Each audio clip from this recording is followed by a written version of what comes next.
Hey, what's up, guys? So this is trial number two.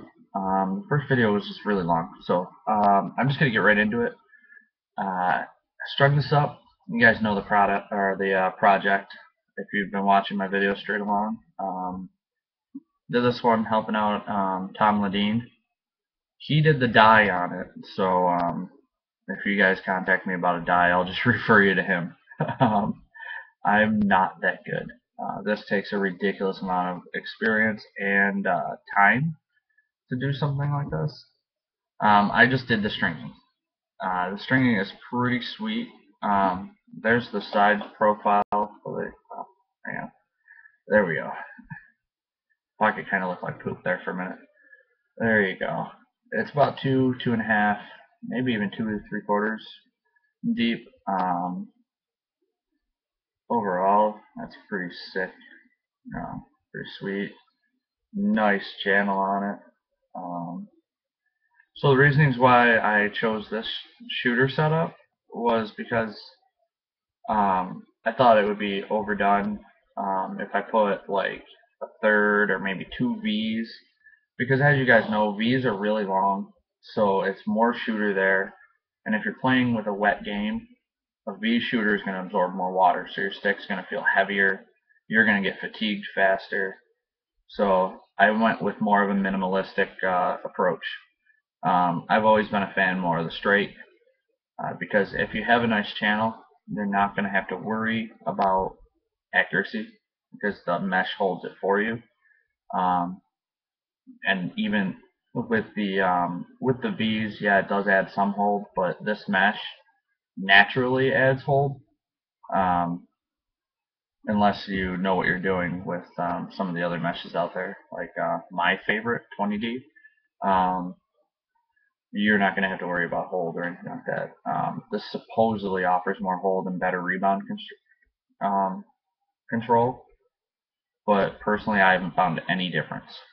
A lot of the kids just buy it because it looks cool and stuff like that. But yeah, so I'll let you know what the pattern is real quick. I went second hole, not this oblong hole. That was the top string, and I skipped, but I anchored this top shooter through that hole. Then I went interlock, skip, interlock, one interlock. Then I went one SI, SI, SI, SI, SI. Then I stacked 3 diamonds at the bottom and tied. So there you go. I'm not too worried about giving out this pattern because I don't like 12D. So um, I just randomly I tried one or two other patterns. It ended up kind of creating a tennis racket. So this was probably the best pocket I came up with for it. So I don't mind stringing 12D. It's just my personal thing that I don't like it. I'll never use it in one of my game sticks, but we felt it was better because of a lot of the younger players. Their hands aren't as developed, like as far as softness and controlling rebounds and stuff like that. So I figured this would be great. It's 12 diamond East Coast mesh, so it's naturally going to be a little softer to begin with. But the thing I was worried about with the 12D is that it's naturally whippy. So maybe after break-in, it'll probably maybe need one more string across here, but doubtful.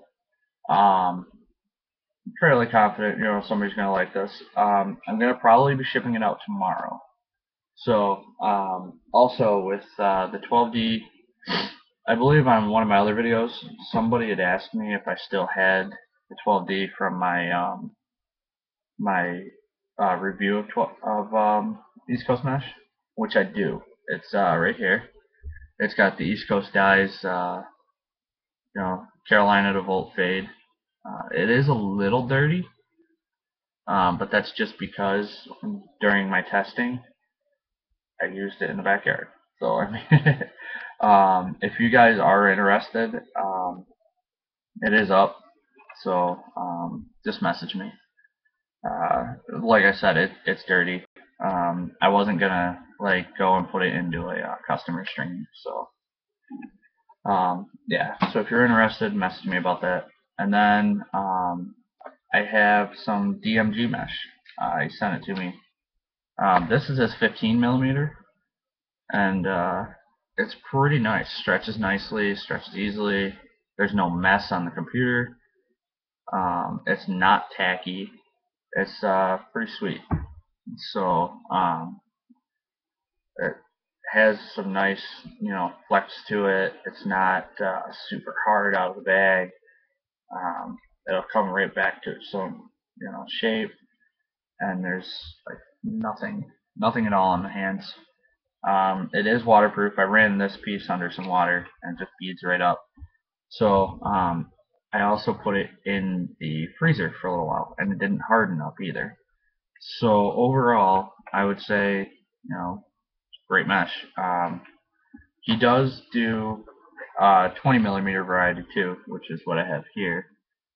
I just like the feeling of a 20D pocket a little better, so that's why I'm probably going to string it to mine. Sorry, it's getting cold up here. I know that was probably disgusting. So yeah, this heading out tomorrow, and just a parting shot for that. And yeah, DMG mesh, I would definitely recommend it. It comes from DMG 18T. If you guys haven't subscribed to him, what are you thinking? That's the best way to message him for his mesh is either through here, or I don't think he's got a website up yet. So I know it's been something he's been working pretty hard on for a while. He's been kind of talking back and forth with me, and things that I kind of like and look for in mesh, and he's definitely been working on it. This one piece, the 15 millimeter, is going to my buddy Anthony. He's going to be getting this one, and then I got to figure out which one of these I want to string, either the purple fade or the white 20 millimeter. There are two pieces of mesh in here. So I think one of them is going on my Emperor, and then the other may be going on a new head that I buy. I'm just not sure what I want to buy yet. So I'm not looking to get like something ridiculously expensive. Just something to mess around with in the yard. Otherwise, video, I don't want to get too long. That's why I skipped out on my first video. I kind of rambled a little bit too much about pointless things. So, otherwise, I hope I hear about the NHL soon, because I'm really getting tired of watching basketball. So, lockout, please end. And with that, I am going to end this. Also, no shave November. I told my work that I'm trying to grow in a beard, even though I just don't want to shave for the month. So I'm going to see how long my shenanigans will last. If you see me shaved in the next video, then obviously you know my shenanigans didn't work. So I will talk to you guys later.